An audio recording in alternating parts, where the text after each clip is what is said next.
There are some things in life that just bring you pure, unadulterated joy. For me, it was this house. Not a mansion by any stretch, just a cozy little bungalow tucked away on a quiet street, surrounded by a garden I had poured my heart and soul into. Every rosebush, every perfectly manicured lawn blade, every little ceramic toadstool was a testament to my dedication. This wasn't just a house. It was my sanctuary, my personal slice of heaven, and I guarded it with the fierce protective instinct of a mother bear. Or, perhaps, a slightly overzealous garden gnome enthusiast. And speaking of garden gnomes, that's where our story truly begins. Before the war, before the great turf battles, before the silent, escalating acts of suburban subterfuge, there was just my gnome. His name was Bartholomew, and he was a particularly cheerful fellow, sporting a bright red hat and a fishing rod. He usually sat right by the edge of my property, a friendly sentinel greeting passers-by, perfectly positioned to mark the invisible yet deeply significant boundary between my vibrant green haven and the rather, well, let's just say, slightly less vibrant patch of grass belonging to my next-door neighbor. Now my neighbor, Mr. Henderson, was a man of routines. He mowed his lawn precisely every Tuesday at 3 o'clock, pruned his hedges with the precision of a topiary surgeon every first Saturday of the month, and always wore a beige windbreaker, regardless of the weather. He was, to put it mildly, a creature of habit, and, as I would soon discover, a creature of intense territoriality. The first sign of trouble, a mere tremor before the earthquake, occurred on a perfectly sunny Wednesday morning. I was out watering my petunias, humming a little tune, when I noticed something amiss. Bartholomew, my trusty gnome, was gone. Vanished. My heart did a little flutter of panic. Had some mischievous teenager made off with him? Was this the beginning of a gnome-napping ring in our quiet neighborhood? Then I saw him. Or rather, I saw Bartholomew. He was sitting, quite conspicuously, about 3 feet into Mr. Henderson's yard. Not just near the line, mind you, but distinctly on the other side, angled as if he were contemplating a fishing expedition into Mr. Henderson's rather sparse flower bed. My first reaction was confusion. My second was a mild irritation. Bartholomew had a designated spot, a very important spot, marking the property line.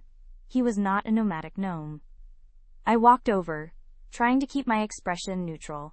Mr. Henderson was already out, hosing down his driveway, a task he performed with the same unwavering dedication as all his other rituals.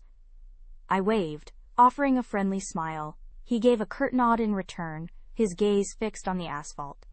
I approached him, trying for a polite, neighborly tone, and mentioned that my gnome seemed to have taken an unexpected stroll onto his side of the yard. I even offered a little chuckle, implying it was all a silly misunderstanding. Mr. Henderson stopped hosing. He turned, his beige windbreaker rustling faintly, and looked at me with an expression that was less than amused. He informed me, quite matter-of-factly, that the gnome had been placed precisely where the surveyor's stakes indicated the property line. He then added, with a slight narrowing of his eyes, that my previous placement of Bartholomew had been, in his professional opinion, a full 18 inches over the actual boundary. 18 inches. You'd think I'd tried to annex his entire backyard. I blinked. 18 inches. I had lived in this house for 5 years, and Bartholomew had sat in that exact spot for 4 of them. No one, not even Mr. Henderson, had ever raised an eyebrow. I tried to explain that I had always understood the line to be where my garden bed ended, naturally flowing into the shared space. My logic was that the previous owner had even built the flower bed right up to that point. He just shook his head, a gesture of profound disagreement. He then declared that he had recently had his property surveyed, just to be sure, you understand, and the new stakes clearly showed the correct demarcation. He pointed vaguely with the hose nozzle towards a barely visible tiny plastic flag near Bartholomew's new, unwelcome location. Now, I'm not one to back down from a challenge, especially when it involves my garden and my gnomes. But I also believe in civility, so I nodded, a little stiffly, and said that I appreciated the clarification. I then bent down, picked up Bartholomew, and brought him back to my side of the line, placing him precisely at the new, officially sanctioned boundary.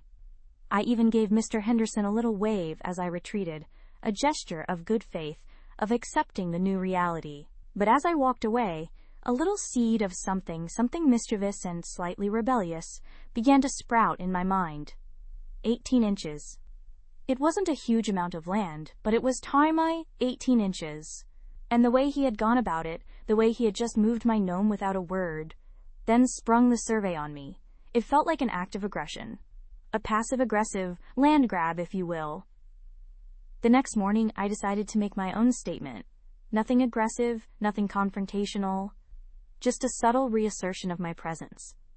I went to the local garden center and bought a new garden ornament. Not a gnome.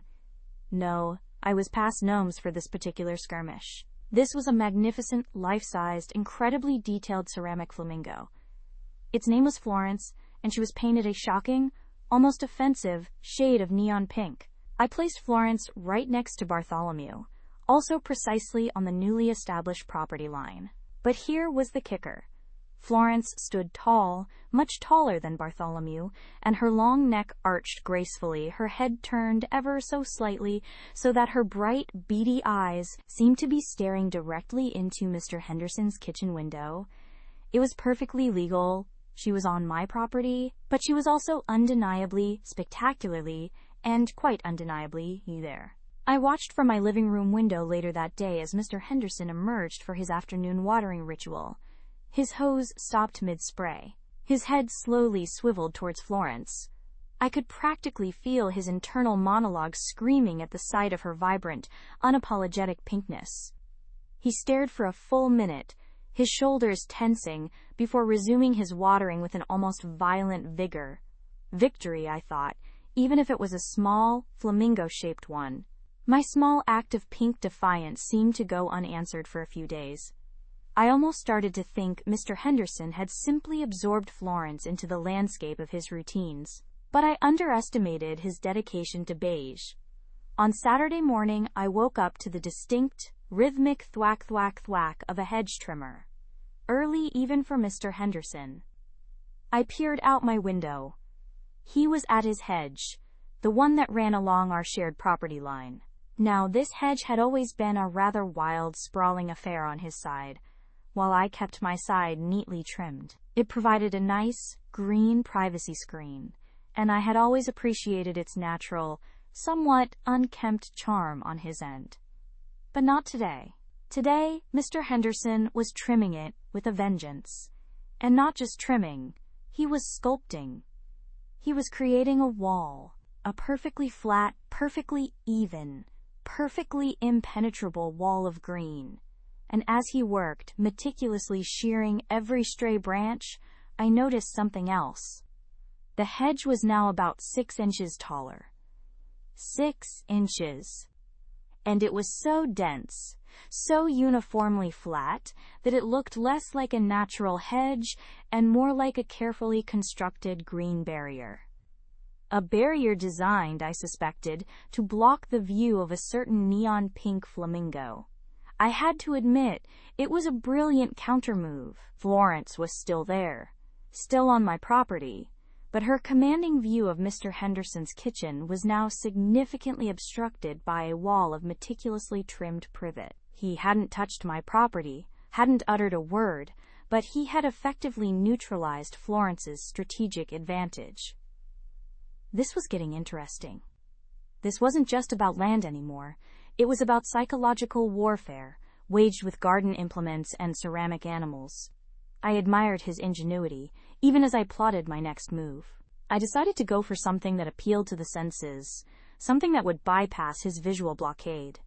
I needed a fragrance. Not just any fragrance, but a fragrance that would waft over that perfectly trimmed hedge, a scent that would declare my presence without a single visual cue. The following week, my garden began to undergo a transformation. I started planting. Not just any plants, but highly aromatic ones. Lavender, in vast quantities, along the entire length of the property line. Then came the jasmine, trained to climb a trellis that I erected just behind the lavender, ensuring its sweet, heady perfume would rise above the hedge. And for good measure, a few strategically placed patchouli plants, known for their strong, earthy scent.